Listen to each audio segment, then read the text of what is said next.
Bonjour et bienvenue dans cette vidéo flash dans laquelle nous allons voir ensemble quelle est la différence entre un corps pur et un mélange. Commençons par la notion de corps pur. Un corps pur est un échantillon de matière qui n'est composé que d'une seule espèce chimique ou d'un seul constituant, autrement dit que d'un seul type de particules. Un corps pur peut être un liquide, un solide ou un gaz. Pour les plus curieux d'entre vous, en termes scientifiques, une espèce chimique est un ensemble d'atomes, d'ions ou de molécules identiques. Comme exemple de corps pur, on peut citer l'eau pure, le sucre ou encore l'or pur. Prenons par exemple le sucre. Lorsqu'on effectue un zoom dessus, on n'observe qu'un seul type de particules, les particules de sucre. Pour l'or pur, il en est de même. Lorsqu'on effectue un zoom dessus, un seul type de particules est observé.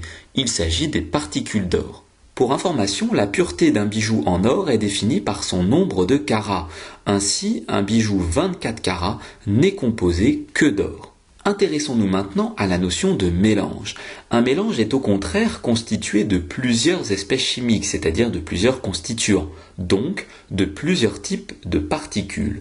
On peut par exemple citer l'eau sucrée, l'air ou encore l'eau minérale.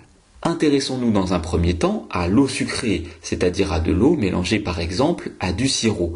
Lorsqu'on effectue un zoom dessus, on identifie cette fois-ci deux types de particules, les particules d'eau, mais aussi les particules de sirop.